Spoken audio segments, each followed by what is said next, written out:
Bueno,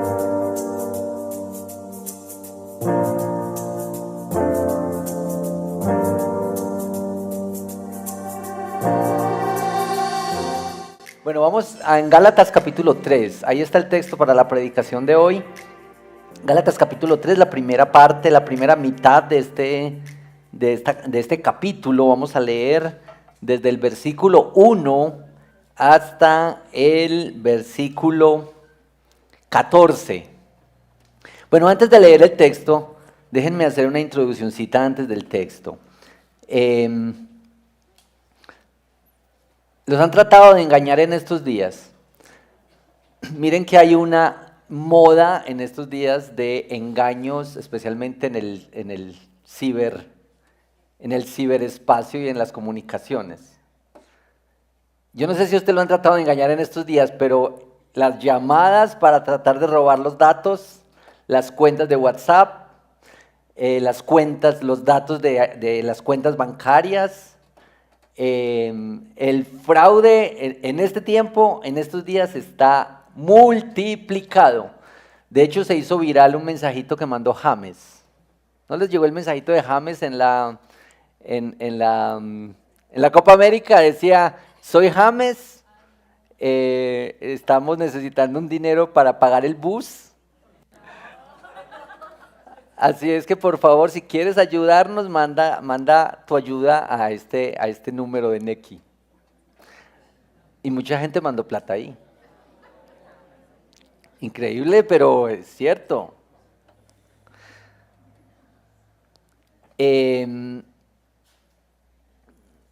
Todas estas cosas de las estafas y de los robos ahora.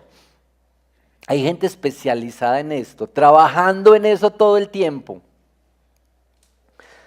Bueno, si no es por esa vía, tal vez recuerdas algún aspecto en que fuiste engañado. Eso da mucha rabia cuando lo engañan a uno, o cuando uno compra algo por original y era falso. Se lo vendieron como original y era chiviado, como decimos aquí. Y cuando engañan a las personas que uno quiere, como a una persona que cayó ingenuamente en un engaño, qué rabia, ¿no? Pero ¿qué tal los engaños en la fe? Y yo me pregunto, ¿por qué hay como cierta vulnerabilidad al engaño en la fe? Mira, hay gente que cree unas cosas que usted dice, pero ¿cómo es posible? Hay una cosa tremenda con los engaños respecto a la fe, a lo que es creer. Porque uno dice, esta persona tan inteligente, tan hábil, tan despierta, con formación académica, ¿cómo fue llevado hasta allá? Engañados en los asuntos de la fe. Y uno dice, ¡ugh! ¡Qué rabia con este engaño! Con eso en mente, leamos esta rabia que Pablo tiene, porque las iglesias de esta región de Galacia estaban siendo engañadas en su fe. Leemos Gálatas capítulo 3, versículos 1 hasta el 14. ¡Oh Gálatas insensatos! ¿Quién los ha fascinado a ustedes, ante cuyos ojos Jesucristo fue presentado públicamente como crucificado? Esto es lo único que quiero averiguar de ustedes. ¿Recibieron el Espíritu por las obras de la ley o por oír con fe? Tan insensatos son. Habiendo comenzado por el Espíritu, ¿van a terminar ahora por la carne? ¿Han padecido tantas cosas en vano? Si es que en realidad fue en vano. Aquel pues que les suministra el Espíritu y hace milagros entre ustedes, ¿lo hace por las obras de la ley o por el oír con fe? Así Abraham creyó a Dios y le fue contado como justicia. Por tanto, sepan que los que son de fe, estos son hijos de Abraham. La Escritura, previendo que Dios justificaría a los gentiles por la fe, anunció de antemano las buenas nuevas a Abraham, diciendo, en ti serán benditas todas las naciones. Así que los que son de la fe son bendecidos con Abraham, el creyente. Porque todos los que son de las obras de la ley están bajo maldición, pues escrito está, maldito todo el que no permanece en todas las cosas escritas en el libro de la ley para hacerlas. Y que nadie es justificado ante Dios por la ley es evidente, porque el justo vivirá por la fe. Sin embargo, la ley no se basa en la fe. Al contrario, el que las hace vivirá por ellas. Cristo nos redimió de la maldición de la ley, habiéndose hecho maldición por nosotros, porque escrito está, maldito todo el que cuelga de un madero. A fin de que en Cristo Jesús la bendición de Abraham viniera a los gentiles para que recibiéramos la promesa del Espíritu mediante la fe. Bueno, está la palabra del Señor. Acompáñenme por favor y oramos. Señor, estamos ante tu palabra que es tan preciosa.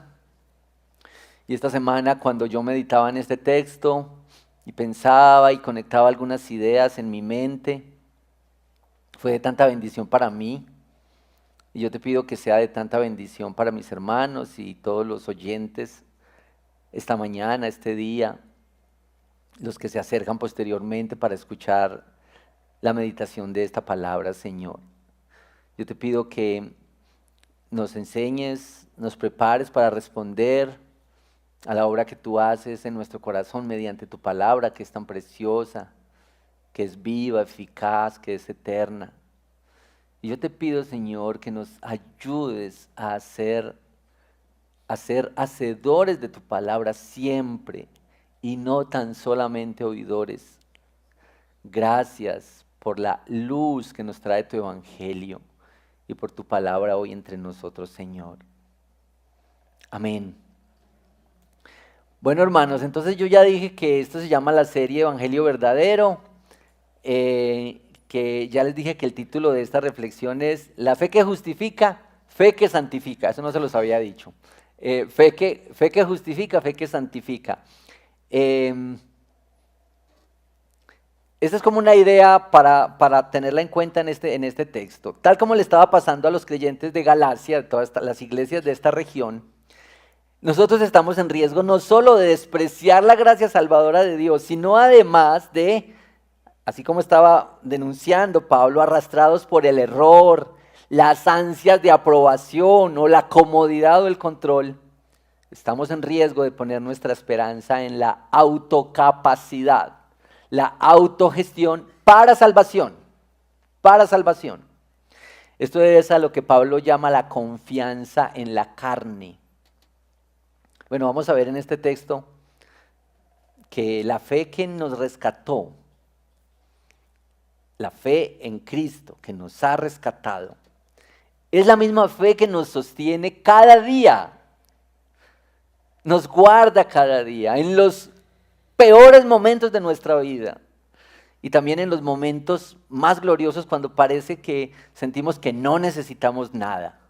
También de estos momentos el Señor nos tiene que rescatar. Bueno, esta sensación de Pablo de estar enojado, esta no es la primera vez en Gálatas, la carta de Gálatas tiene, digamos, este sabor de una defensa enérgica de lo que es el verdadero evangelio. En el 1:6, en el capítulo 1, versículo 6 de Gálatas, ya Pablo estaba diciendo, me maravillo de que tan pronto ustedes hayan abandonado a aquel que los llamó por la gracia de Cristo para seguir un evangelio diferente. Es decir, este asombro, este me maravillo de Pablo no es una cosa de, uy, qué maravilla, sino un asombro de, esto es increíble.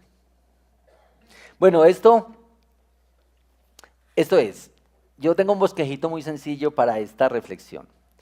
Número 1, un puntico que yo he llamado así, la anatomía del engaño.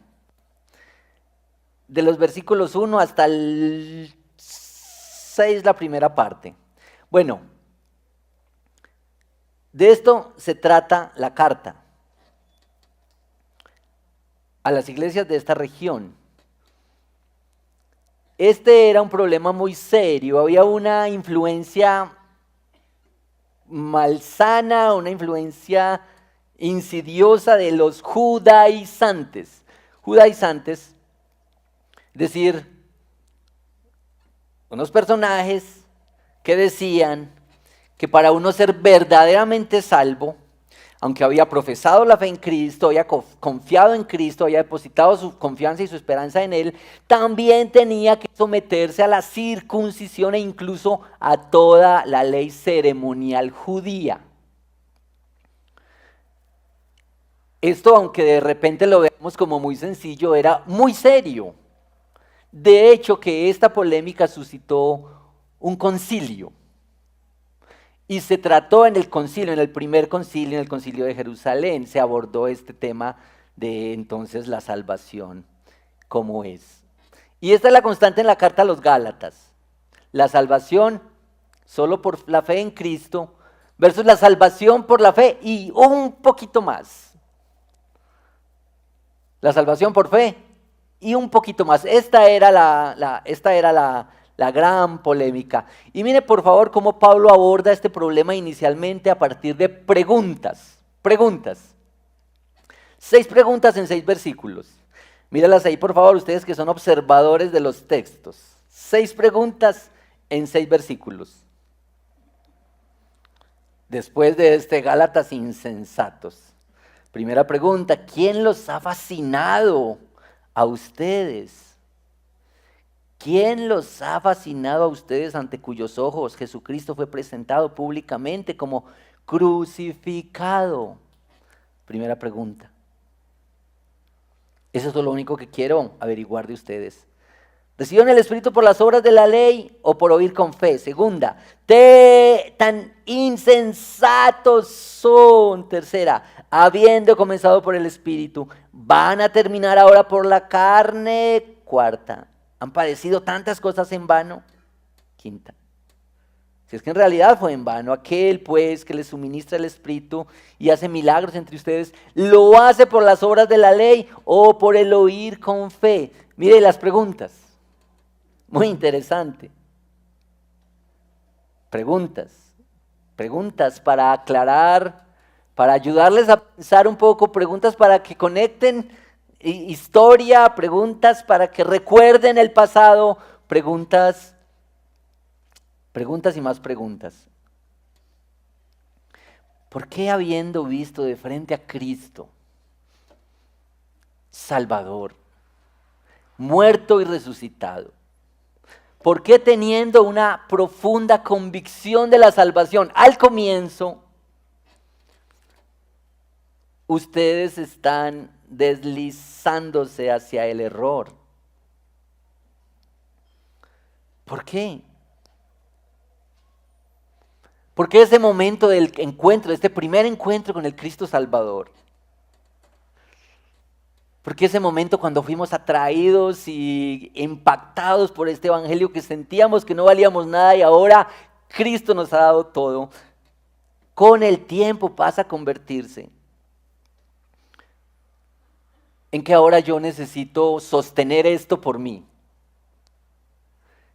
Yo necesito sostener esto por mí. Esto es lo que Pablo hace notar al comienzo. ¿Cómo empezaron? Dice versículo 3, empezaron por el Espíritu y ahora van a terminar o avanzar por la carne. Esto dicho de otra manera es, ustedes empezaron por lo que Cristo hizo y ahora quieren seguir por lo que ustedes hacen. Esta es la idea. Ustedes tenían la convicción de que Cristo les había salvado, justificado por la fe. Pero ahora ustedes creen que caminar depende de ustedes. Avanzar, caminar, lograr presentarse bien. Tener una apariencia respetable. Esto es muy engañoso. Quizá esta es una advertencia, la mayor advertencia que hay aquí. Es un engaño pensar que Dios lo salva a uno y de ahí para adelante uno es el dueño de su destino.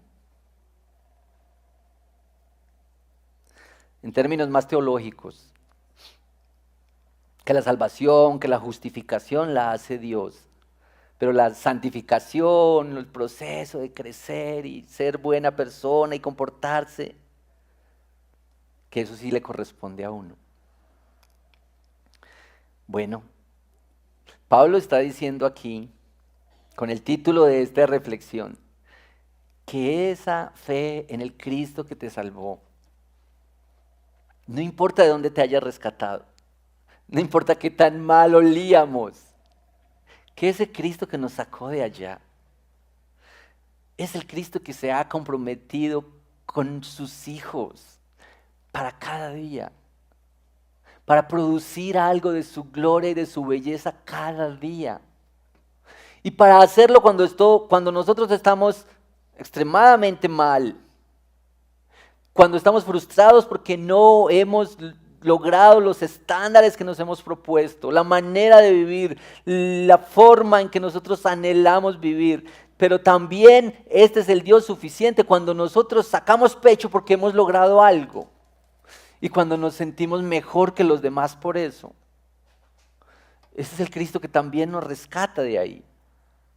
Así es que esta misma fe en Cristo que justifica es la fe que santifica. Y bueno, recordamos de paso que la santificación es un proceso que dura toda la vida. Que no hay un momento cuando el creyente dice, ahora sí, ya llegó el momento.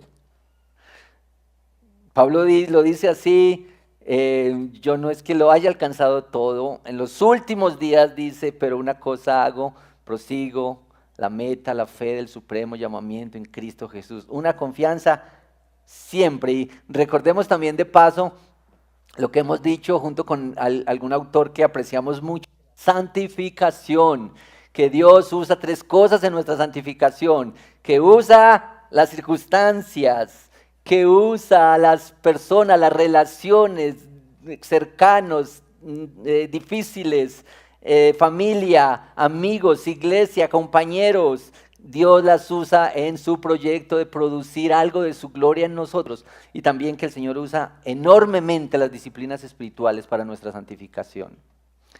Y que de hecho de las tres esta es la que más nosotros podemos controlar si se quiere. Nuestra vida, nuestros hábitos, nuestras disciplinas espirituales en el campo de la santificación. Pero es fácil caer en el error de pensar que Dios hace una parte y luego lo deja a uno para que uno haga el resto. ¿Por qué es como esta tendencia? ¿Por qué es tan fácil esto? Yo digo estas dos cosas, quiero mencionar estas dos cosas, es probable que haya muchas otras, pero yo creo que ocurre por estas dos cosas. Porque nosotros somos religiosos por defecto. Nosotros somos religiosos por defecto. Ustedes seguramente recuerdan en la caída. ¿Qué fue lo que pasó con Adán y Eva cuando ellos cayeron? Eso está en Génesis 3:7. En la caída, cuando pecaron delante de Dios, el relato de Génesis 3 es que ellos en primer lugar cosieron hojas de higuera. Porque se dieron cuenta que estaban desnudos. Dice el texto, oyeron a Dios, se escondieron y cuando Dios le habló a Adán le dice, tuve miedo y me escondí. Pecar y esconderse de Dios y tratar de cubrir. Hermanos, desde ese día las hojas de higuera han evolucionado bastante.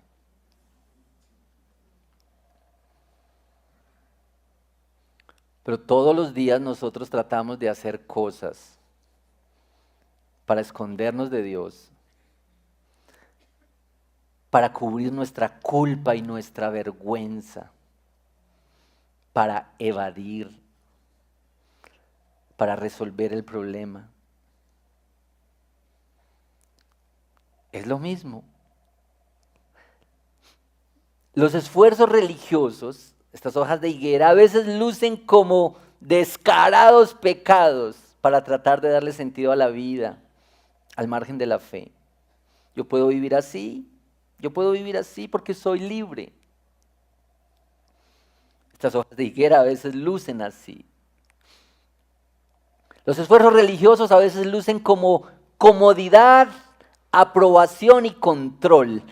Y cuando eso no funciona, viene el desespero, viene la ira. Estamos bloqueados cuando estas hojas de higuera no funcionan.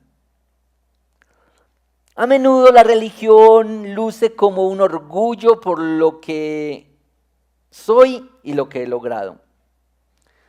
Así es que a veces estas hojas de higuera lucen como yo sí, me siento mejor, yo puedo criticar a otros. Los que no son como yo, los que no viven así, los que no lo han logrado. Una autojusticia y un controlar la salvación. Bueno, eso es porque somos religiosos por defecto. Entonces, por eso es fácil caer en el error de pensar que Dios hace una parte y nosotros hacemos la otra. Pero la segunda cosa que quiero señalar aquí es porque nosotros somos espirituales por diseño. Así lo hizo el Señor. Dios nos hizo para vivir en comunión con Él. Yo no sé si ustedes se han dado cuenta, pero todo el mundo es espiritual. Ahora, ¿dónde pone su espiritualidad? En unas cosas muy raras. Es decir, si hago una lista de las cosas raras en que la gente cree, eso es bastante largo. Es como la idea de que hay algo más de esto que logramos ver, que logramos palpar, hay una cosa más allá dentro de nosotros, hay algo más, hay un anhelo de una trascendencia, de una relación más allá. Y esto es claro, cuando nuestra alma no haya descanso en Cristo, nuestra alma buscará algo más. Tal vez algo más cercano, algo más controlable. Un Dios que no sea tan exigente. Uno que estimule mis libertades. Uno que esté más a la moda. Uno que esté más en sintonía con la época, porque este Dios para muchos luce como muy anticuado. Este Dios de la Biblia está muy quedado. Y ya que uno no puede vivir sin algo de fe, entonces cada uno se elabora a la medida una fe. Pero al final de cuentas, todos somos siervos de alguien. Algo, alguien va a dominar nuestra vida, las cosas más profundas de nuestro corazón. Un problema es que un rasgo de la época en la fe posmoderna es que la fe se vuelve un consumo. El consumo de la fe. Porque esta es un rasgo de la época, el consumismo. Entonces, así como se consumen otros elementos en la semana, así como se compra al mercado, se consume y se compra y se gasta, así también nuestra fe se vuelve un elemento del consumo. Hermanos, estemos alertas con esto. Una fe para los intereses personales. Una fe para el placer, porque uno dice, tan bueno que me sentí hoy. O uno dice, ay, yo no sentí nada en ese culto hoy. Estaban muy desafinados. Es porque ponemos por encima el sentido del culto de un encuentro para adorar al Salvador, para encontrarnos con el Salvador eterno. Y somos capaces de poner encima nuestro gusto, nuestro bienestar, nuestra comodidad. Ahora, no es que esté mal estar cómodo. De hecho, oremos por el aire acondicionado aquí.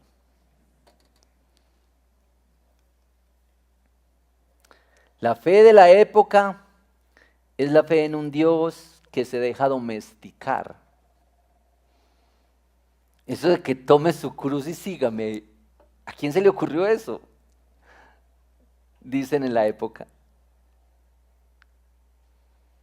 Bueno, estas son las preguntas que hace Pablo en esta primera porción a los Gálatas para tratar de llevarlos hacia entender cuál es el problema de empezar creyendo una cosa y luego ir deslizándose a confiar en sí mismo y abandonar la fe genuina, la fe verdadera. Pero Pablo en esta misma porción del versículo 7 hacia adelante va a traer a un personaje para aclararles esta historia y para explicarles qué es esto de hacerse judío y qué es esto de la fe. Entonces, parte 2 del versículo 7 hasta el 12, Pablo va a hablar de la fe de Abraham. La fe de Abraham. Desde el versículo 6, de repente, Pablo introduce a Abraham. ¿Por qué es importante la historia de Abraham? Porque tengan en cuenta por favor esto. Esto era un debate sobre judaizarse, hacerse judío, tomar las prácticas judías, además de creer en Cristo, confiar en Él, incorporen las prácticas judías para que así esto esté completico. Entonces Pablo dice, bueno, Abraham, ya ustedes creyeron, ahora únanse a las prácticas judías, decían. Pablo les trae al padre de los judíos. Pablo va a decir, aquí les traigo un testigo. La nación arrancó con Abraham. Usted lo puede leer en Génesis 12. Y lo que les dice es esto: Abraham, el hombre con el que arranca la nación, el pueblo de Dios, el pueblo judío, fue un hombre de fe. Esto es esencial. Abraham fue un hombre de fe y su fe le fue contada como justicia. Por la fe de Abraham, Dios lo está tratando como si él estuviera viviendo una vida justa. Más o menos en estos términos, los teólogos lo dicen así: se le acreditó una justicia que no le pertenecía de manera inherente. Esto es, entonces Pablo dice, aquí está Abraham. Esta es la doctrina de la justificación por fe. Pero la doctrina de la justificación por fe se concreta con lo que Cristo hace y lo hace por nosotros. Pero la doctrina de la justificación por fe contradice la religión que dice que somos justificados y aceptados porque somos obedientes, porque vivimos justamente. Tal vez a usted le ha pasado, o a alguien que usted conoce le ha pasado, que dice, cuando yo sea buena persona, ahí sí voy a la iglesia. Deje y verá que yo me pongo juicioso, y ahí sí voy. Y ahí sí me voy a consagrar a Dios. Esta es la religión de las obras. Porque el evangelio se trata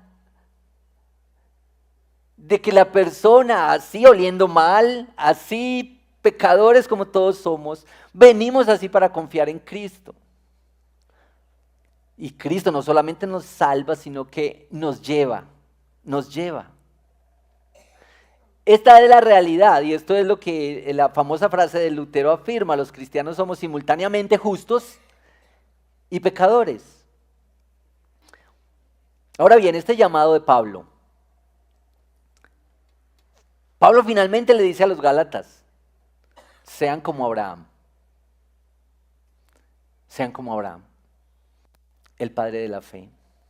Ahora, no se trata del linaje judío de Abraham, se trata de la fe que él tuvo. Tengan la fe que él tuvo. En Génesis 15, 6, aquí es donde está el anuncio del nacimiento de Isaac. Ahí está esta preciosísima expresión. Génesis 15:6. Abraham creyó al Señor. Abraham creyó al Señor y él se lo reconoció por justicia. Esto está en la promesa de un hijo. Recuerden, el Señor le había dicho a Abraham, mire las estrellas, le daré una nación grande, su descendencia será como las estrellas, será inmensa, pero ahí no había nada, Abraham no tenía nada ahí, estaba con una esposa que era estéril. Y luego llega esta promesa del hijo. Abraham creyó al Señor. Abraham creyó al Señor. Pero la gran prueba para Abraham está relatada en el de las oraciones de hoy, en Génesis 22. Yo sé que por el tiempo no alcanzamos a leer Génesis 22, pero esta es la historia de Dios le dice a Abraham que sacrifique a su hijo. Entonces se pueden imaginar esto. El relato va muy rápido en Génesis 22. El relato va muy rápido. Y yo no sé, pues, o sea, son las formas como se escriben los relatos. Pero yo creo que en esta historia había muchas emociones que no están en el relato. Porque aquí Dios le dice a él, vaya, lléveme a su hijo, su único hijo, vaya a la tierra, ofrécelo allí en holocausto. Versículo 3, Abraham se levantó muy de mañana, aparejó el asno y tomó con él a 2 de sus criados y a su hijo Isaac. También partió leña para el holocausto, se levantó y fue al lugar que Dios le había dicho. Pero, hermanos, ¿cuántas emociones rodearían este momento? Eso lo podríamos entender un poco más los que somos papás. Pero, Señor, ¿qué es esto que me estás pidiendo?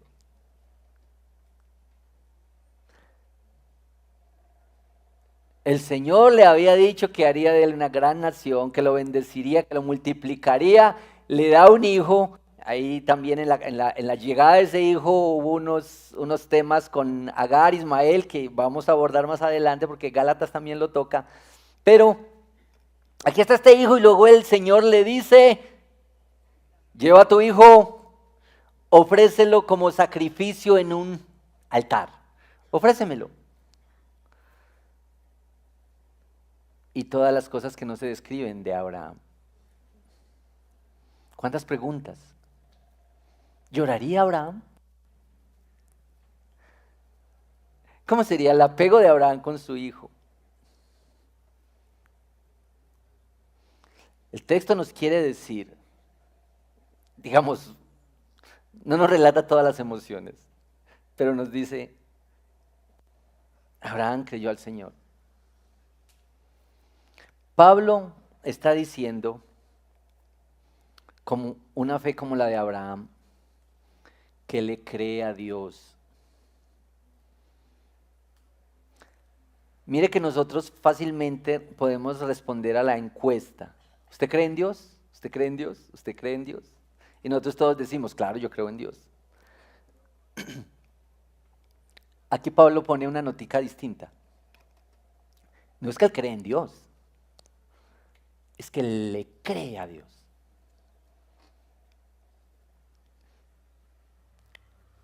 Y yo creo que sí es distinto. Cuando nosotros a la ligera decimos yo creo en Dios, yo soy cristiano. Pero tú le crees a Dios.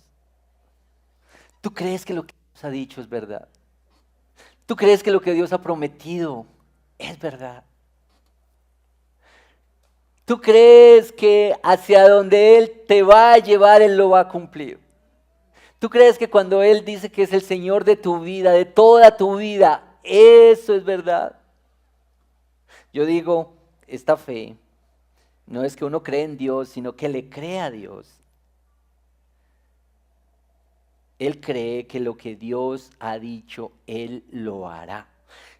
Yo no entiendo bien esto que me pides. Esto no me cuadra mucho. De hecho, esto parece contrario a otras cosas que me has dicho. Sin embargo, no es por lo que Abraham tenía. Su confianza no era por lo que el Señor le había dado. Su confianza era por quién era el Señor. Su seguridad no estaba en los bienes que el Señor le había entregado y este bien precioso. Esta fe de Abraham ilustra bien lo que Agustín de Hipona señaló. Señor, dame lo que me pides y pídeme lo que quieras.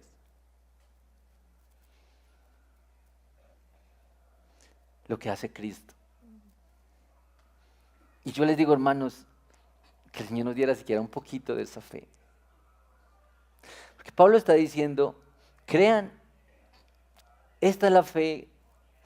Los que son de la fe creen con Abraham. Bueno, la última porcioncita de este texto, versículos 13 y 14, dice esto pues tan precioso, versículos 13 y 14 de Gálatas 3. Cristo nos redimió de la maldición de la ley, habiéndose hecho maldición por nosotros, porque escrito está, maldito todo el que cuelga de un madero, a fin de que en Cristo Jesús la bendición de Abraham viniera a los gentiles para que recibiéramos la promesa del Espíritu Santo mediante la fe. Pablo está terminando esta porción diciéndoles a los Gálatas que el estricto cumplimiento de la ley, si eso fuera posible, no puede salvarnos. Aquí recordamos un poco de la predicación de hace 8 días de esto de estamos en Cristo. Estamos en Cristo. El cristiano lucha con una profunda sensación de ser inadecuado, incapaz, siente que la perfecta obediencia es inalcanzable. Pero mira al que se hizo maldición por nosotros. Esta cita es muy fuerte, es una cita que Pablo pone de Deuteronomio 21-23, los que toman notica ahí, los que toman notica. Deuteronomio 21-23, Tim Keller dice, un hombre era colgado como símbolo del rechazo divino. Entonces no era que la maldición era por ser colgado en el madero, sino que estaba colgado en el madero como símbolo del rechazo divino. Esto es, Pablo termina diciendo en esta porción que aunque Abraham es un gran ejemplo de fe, dice Pablo, es por la obediencia de Cristo y nuestra fe solo en Él que somos justificados y santificados. Porque Abraham es un ejemplo de fe, pero Abraham también pecó. Y los pecados de Abraham están señalados en el libro de Génesis. Pero este anuncia lo que Cristo hace completamente. Este Cristo sí nos representa completamente. Pablo dice que la obediencia de Cristo y nuestra fe en esa obediencia es la que nos representa. Hermanos queridos, Hermanos queridos, este es un llamado de este texto.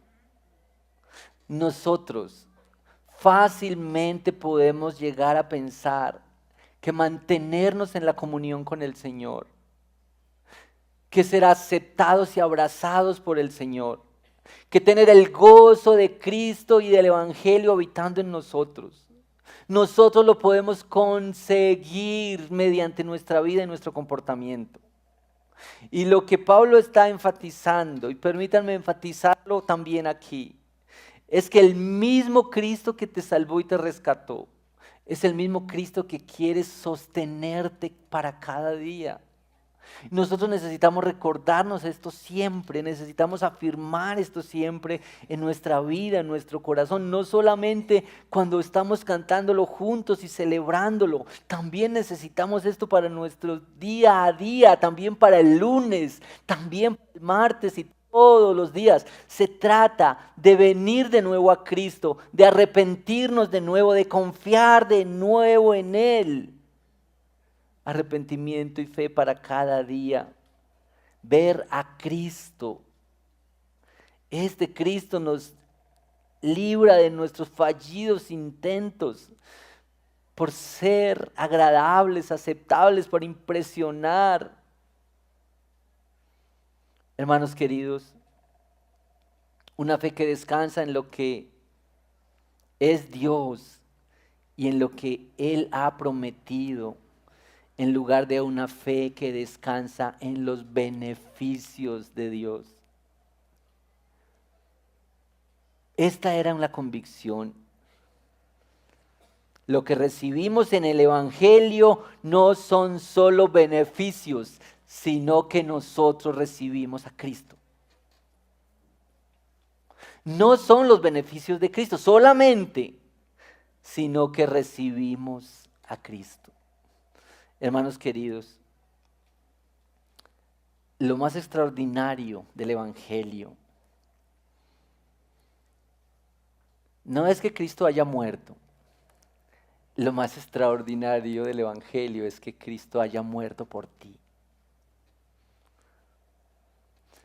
Es que Cristo haya muerto por mí, para darme vida y para darme una vida permanente. Lo extraordinario es que Cristo haya tomado mi lugar en esa cruz.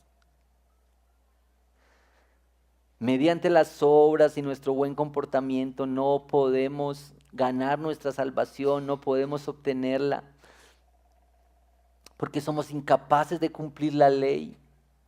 Dice que si se trata de la ley y se quebranta uno solito, del más pequeño de los mandamientos, la ley se hace inútil.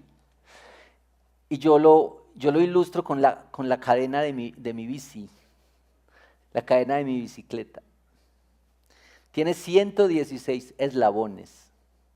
Y cuando están unidos, eso funciona una maravilla. Pero un solo eslabón hace inútil la cadena. El intento por agradar a Dios y por ser salvo mediante las obras es como mantener todas las piezas sin defecto, unidas. Y eso por nuestra mente, por nuestra naturaleza, no es posible. No somos capaces de guardar completamente, estrictamente la ley, porque ahí está toda la lista de la ley. Y si fuéramos capaces de hacer cosas, entonces llega la lista de los pecados de omisión. Hermanos queridos, no se puede. Pero aquí está Cristo, que cumple la ley. Y Cristo que nos representa delante del Padre. Bueno, esto es, yo quisiera preguntarte, ¿cómo luce en tu vida cotidiana una confianza en que estás justificado y estás siendo santificado solo por la obra de Cristo? Esa es una pregunta para que terminemos, pero es una pregunta un poco para aplicar en nuestra vida, en nuestro andar esta semana. Quizá tú puedes identificar cosas que estás haciendo, prácticas, que tú dices, esto es, a ver si el Señor me ama, me recibe, me acepta. Porque nuestras prácticas muchas veces se relacionan, son parecidas a la manera como nos relacionamos aquí. Entonces, cuando hemos hecho alguna embarradita con la esposa, no la hemos tratado dignamente, entonces hacemos algunas cositas para suavizar el asunto, para, no sé, unas florecitas por ahí, una invitacioncita a comer. Y nosotros pensamos que con Dios también funciona así. Queridos, no funciona así con Dios. Nada de lo que hagamos hace que Dios nos ame más. Nada de lo que hagamos hace que Dios nos ame menos. Nosotros hemos de vivir en sumisión a su grandeza, a su belleza, a su voluntad. Siempre, siempre. Así es que yo te dejo esas preguntitas. ¿Qué cosas en nuestro andar, en nuestra vida, en nuestra cotidianidad, lucen como que hay una confianza en nosotros?